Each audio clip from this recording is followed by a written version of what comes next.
So what is natural capital?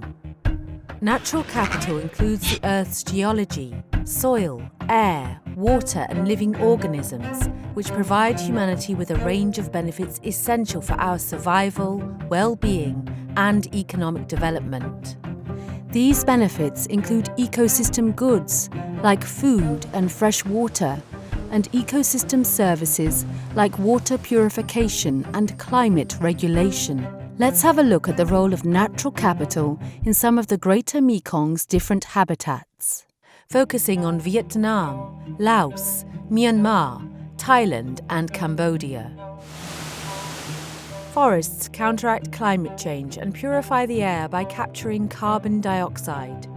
They reduce the risk of floods by soaking up rain, and support local economies by providing non-timber forest products such as honey, resin and medicinal plants, as well as income from ecotourism. The mosaic of forest types found across the region not only provide food and fuel sources for local communities, but also provide benefits such as pollination and soil fertility that are essential for agricultural production. Lakes and streams provide water for drinking and irrigation. Functioning watersheds can also help to maintain a constant flow of clean water and reduce water treatment costs. The mangroves of the Mekong Delta reduce the impacts of erosion and provide protection from storms and floods. This in turn reduces the costs of having to construct storm barriers. The Irrawaddy dolphins found within parts of the Mekong River complex support local economies through recreation and ecotourism. The abundance of fish in the river also provides a much-needed food resource for many communities up and down the Mekong. So, what is happening to our natural capital? Rapid development and misinformed land use planning is fragmenting landscapes and causing the goods and services provided by nature to be degraded and lost. The construction of the Dong Sahong Dam in Laos, for example, threatens fish migration patterns along the Mekong, which will impact the livelihoods, food security and nutrition of the millions of people living in the lower Mekong basin.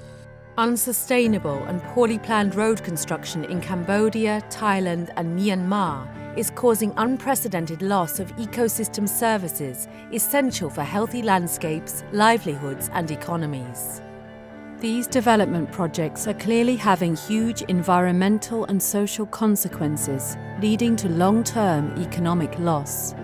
But this does not need to be the way we develop. So, what can we do?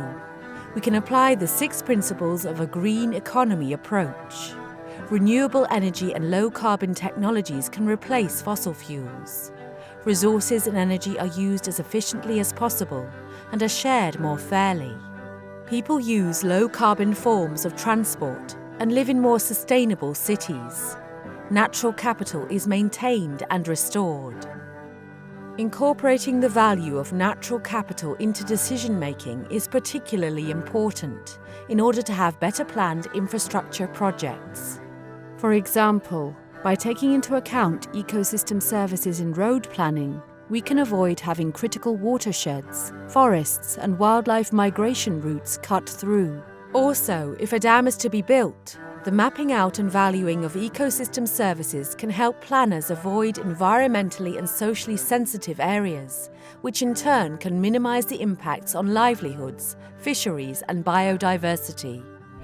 By following a green economy approach, decision-makers can ensure that natural capital is not only mapped out and valued, but also accounted for in policy and planning, enabling the essential benefits we receive from nature to be maintained and enhanced today and for generations to come. Our future is in your hands.